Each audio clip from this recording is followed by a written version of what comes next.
So I'm gonna take you for a road.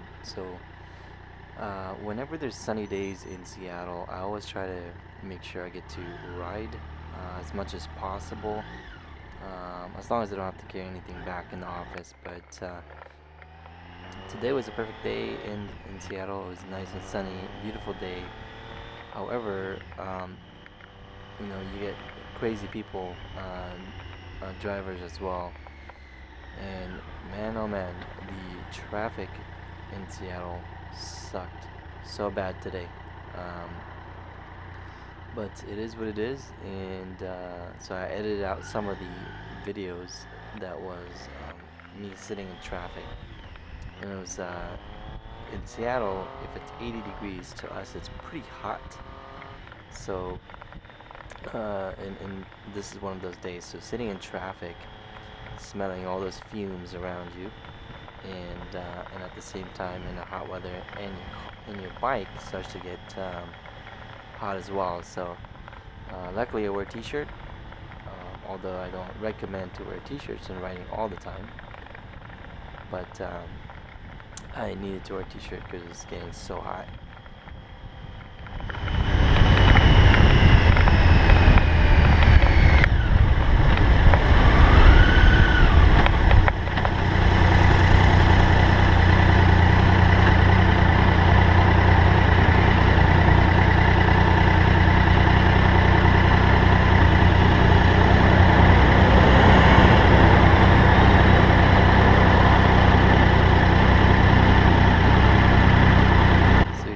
That area was like one of the many where I was just stuck in traffic, and it's not fun when you're stuck in traffic, especially. I did another part of the video where I was going up the hill, and I was sitting in traffic for a good 5 minutes, going up a big hill, just sitting, and then that's not including the ride up, stop and go on a steep hill, on a motorcycle.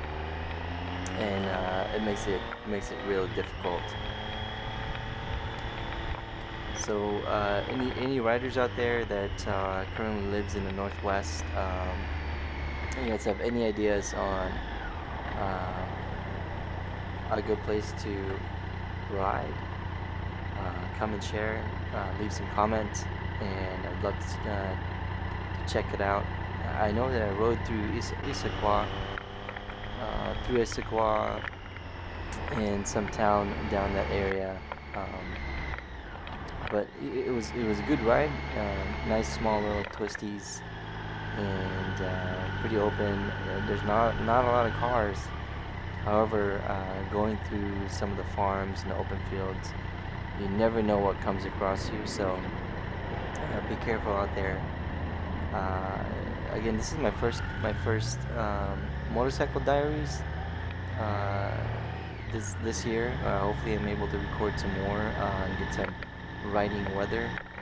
I'm hoping Seattle will have a good summer this year. I know last year we had a pretty good summer, and so this time around I'm praying for a good summer, especially getting back on a motorcycle. Now, I sold my motorcycle back in 2010. 2010, after my son was born. And if you're a rider, and if you get rid of your motorcycle, you end up missing it terribly. And this year it finally hit me. So I picked up I used to have a Suzuki GSXR 750. It was a 06, 07, and it was a red, not like the regular red. It was like one of those limited edition, like dark red, cherry red, I believe. And sold that after having it for a few years. Prior to that, I had a 600. It was Suzuki GSXR 2004. It was a yellow one, and those were my two prior bikes. And this one I picked up earlier this summer. This one is a 2007 Triumph Daytona 675. It's going away from a Suzuki Japanese street bike and moving to a British street bike. I've heard a lot of good uh, reviews, information, and some other riders who had a Triumph and how they love it. And I just love the style and design of the motorcycle, and I just fell in love. And the guy that sold it to me, uh, it was his first bike, and he babied it. So for being a 2007, I bought it with only 8,000 miles, and I got a pretty good deal out of it. So I was pretty happy with it. I didn't even want to look anywhere else for the price he gave it to me. No one can beat it. The closest one was like 3,000 more, and it had more miles. And for the price I got it, I couldn't pass it up. So anyway, I was going through these rides, and it is only a short ride. Coming, going to work. Your daily routine, daily uh, ride, or not daily ride, route. I was trying to go find other ways, more of an open and scenic route. I could see Mount Rainier right in front of me as I head home.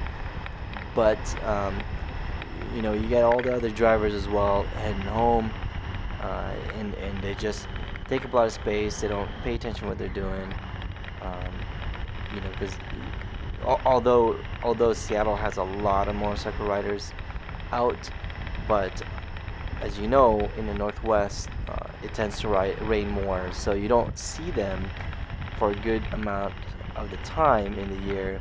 And maybe in the summer you'd see 2 months worth of motorcyclists, and there's a lot of accidents. So I try to be more of a defensive rider, and making sure that I'm seen in their blind spot, looking at where their head's turning, looking at their mirrors and where they're looking. That helps me out and to stay safe. And if you guys are out there that is thinking about riding a motorcycle, I would highly recommend the MSF, Motorcycle Safety something. It's one of those. It's one of those names. It's a motorcycle safety class, and it's a must-have. In here, I sat going on a hill on this traffic, and that's why I got some multiple, I've cut some scenes out because it's just sitting there.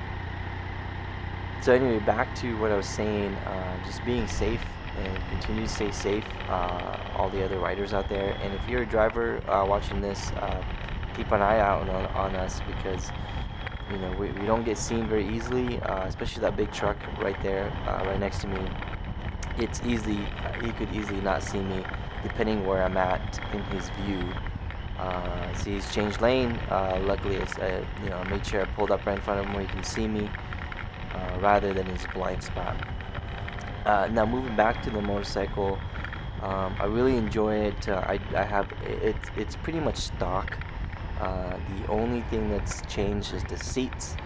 The seat has been changed to Corbin seats. It's one of the best seats that you can get for your motorcycle. They make other motorcycle seats as well. It's not just for Triumph. And kind of hugs your fanny, hugs your butt. So it's much more of a comfortable ride than the one it came with. Also, my handlebars, it's been changed as well. So it's the typical handlebar of the Triumph. It's actually a lot more lower, maybe about 3 to 4 inches, or no, not much. I think it's like 2 to 3 inches, and it's more of a track bite with the Triumph Daytona 675. So I got that change, and it's actually higher, so it's a lot more comfortable to ride. You kind of sit up a little bit more rather than lean forward, and I weigh about 165 pounds.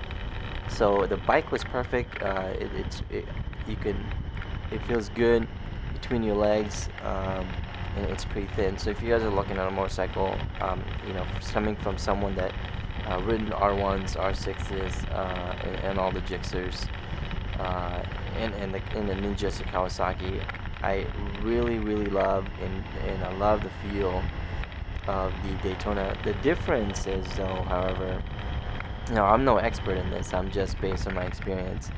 The difference is, though, is the changing the clutches.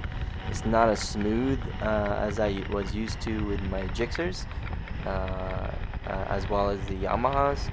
But if you are an experienced, rider, it'd be a quick and easy transition. You just have to manage your throttle and manage your gear switches, and you'll be perfectly fine. Although it gears up quick and fast, but gearing down is where I see the trouble.